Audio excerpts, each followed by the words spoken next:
Well, good morning and welcome to Fans Banter, the world's smallest Liverpool fan channel. And there's no football this weekend, there's no Premiership, but I do see Jamie Carragher has released his Liverpool top 10 players of all time. This is just a little fun thing to read this morning because these lists are always just a bit of fun and they're open to opinion and interpretation of who you think is the best Liverpool player of all time. But we'll go through Jamie's top 10. But my list differs a little bit. But let's just have some fun with this morning.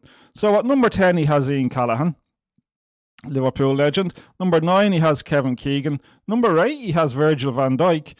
Number 7, he has Alan Hansen. Number 6 is Mo Salah. Really, Jamie? Only number 6? We'll talk about that later on. Number 5, he has Mr. Ian Rush. John Barnes is number 4. Graham Souness is number 3. Kenny Dalglish is number 2. And so number 1, according to Jamie Carragher, of all the Liverpool players of all time, is Steven Gerrard. What do you think of that list? Let me know in the comments. But I'm going to go through my list now and shows you it differs just a little bit. Yeah, my list just differs a little bit from Jamie. So here we go. Let's have a look at my top 10. Number 10, I have Kevin Keegan. I do think Kevin Keegan could possibly score higher on the top 10, but I don't think he just stayed long enough at Liverpool. I think he was at Liverpool 6 or 7 years. Now, for those who don't know Kevin Keegan, he was a baller. Him and John Toshak created havoc among defences in the time that he was at Liverpool. I just don't think he stayed long enough. I think it was 6 years before he moved on to Hamburg. I'll tell you now, it was a big deal when Kevin Keegan moved to Hamburg. So I'm going to stick Kevin Keegan at number 10. Number 9, I have gone for Van Dijk, and I'll explain to you now in a second why only number 9. I think Van Dijk is a terrific centre-half. I think he's sort of weakened over the last couple of years. He's not as dominant as he was before his ACL injury. I don't think so, anyway. So I've put him behind number 8, and I'll tell you why.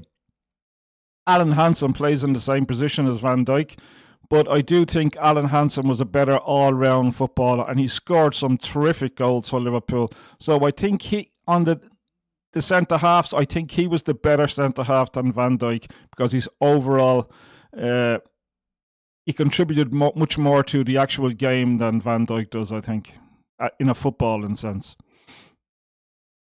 Now, number 7, I've had John Barnes at number 7 because I think it's a difficult one for John Barnes, even though he played really well for Liverpool over a number of years. His European sort of interactions was limited because he was at the time where Liverpool were banned in Europe.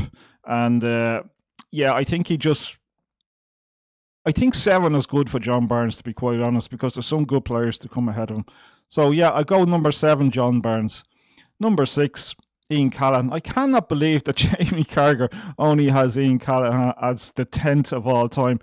Ian Callaghan was one of the few Liverpool players to go from the old second division into the first division with Bill Shankly and to win 5, I'm going to say 5 or 6 first division trophies as well as a second division trophy. He also won a couple of European Cups. He won a Super Cup. I mean, he got Player of the Year's, Football Players of the Year. I think he was the first Liverpool player to get that. And to have him only as number 10 is a bit of a joke, Jamie. Come on, what are you talking about? He played for 18 years at Liverpool. He holds the record for the most appearances of any Liverpool player of all time. He deserves to be higher than 10, Jamie, seriously. But I've gone for Ian Callaghan as number 6 because there's another good few players to come ahead of Ian Callaghan. Let's have a look at what they are. Yeah, at number 5, I have Ian Rush. Now, hold on, just relax for a second. Jamie has him up there higher than 5, does he? Don't get all mad now. You can leave comments in the section below. I think Ian Rush is at 5, and I'll tell you why. Ian Rush played in a much better team than Mo Salah is playing in. He played in a great team surrounded by great players, and although he did score a lot of goals, I think he just had more opportunities and played in a better team. Incidentally, there was a big hullabaloo when he left. I think he left to go to Juventus. I think he went to Juventus when he first left Liverpool. Yeah, so I'm only putting Mr. Ian Rush, great goal scorer. Love Ian Rush, great goal scorer. But 5 for him. Graham Souness, number 4 on my list of all-time players. Absolutely, you wouldn't want to mess with Graham Souness in midfield in his heyday. He was absolutely an animal. He did great things for Liverpool. He was a real driving force. If you want to think of a player in modern day football, that was to give you an idea what Graham Souness played like. If you don't know him, just think Szoboszlai, but Szoboszlai on steroids. Graham Souness was an animal in midfield. He was one tough cookie. You just don't mess with Graham Souness. I have Graham Souness coming in at number 4. Steven Gerrard. Steven Gerrard, he has him as his top player of all time.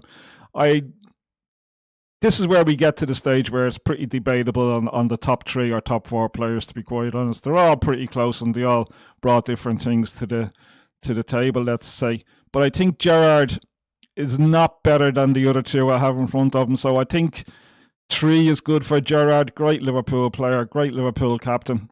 But the two above him, I just think, are a little bit better. Kenny Dalglish, what a player, what a manager, what a Liverpool man, a legend at Liverpool. So all the things that he's won, all the things that he did, he linked up really well with Rush. But I have him at number 2 because you know my main man, you know how I feel about Salah. I think Salah is the best Liverpool player of all time. And the reason I say he's above Rush, I know he hasn't scored as many goals as Ian Rush over his Liverpool career, but he hasn't played in a team that was as good as the team that Ian Rush played in. So I think what Mo Salah has done, he's let's face it, he's done a lot of it on his own.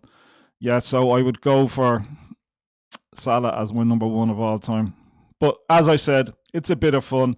It's purely down to one's opinion over time, how you see players. And sometimes you can look at things through rosy tinted glasses. Yeah, so as I said, it's just a bit of fun. The top 10 of all great Liverpool players of all time is just down to a matter of opinion, I guess, and how each player was doing in that time, how Liverpool were doing at each time in that player's career.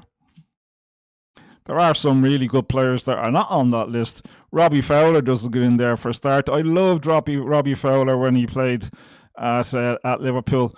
I might do another little fun video of which footballers would have been legends at Liverpool if they hadn't left. I think number 1 on that list will probably be Coutinho. I think he screwed up his career by leaving Liverpool. But there's been a couple of other players who thought the grass was greener when they left Liverpool and they discovered it wasn't so. So yeah, as I said, just a little bit of fun. And that would be my top 10 Liverpool players of all time. I don't know whether you agree or whether you don't agree. It doesn't really matter to me because it's purely one's opinion. And I'm sure you have your opinion of who your best 10 would be. And maybe it depends on how long you've been following Liverpool and how much of old Liverpool you would have seen. I've heard some people talk about this list and say, oh, I don't really know about him. I haven't seen him playing. I've seen them all play. All the players on that list I've seen play. Not too much of Ian Callaghan, to be quite honest, because I was kind of young, but I do remember him. And when you're looking at the stats that he put up over those 18 years is actually huge. So to have him at number 10, Jamie, what are you doing? What are you thinking about? Sometimes I think people think that football only started when the Premiership started. Okay, that's it. Just as I said, just a little bit of fun. That's Fans Banter.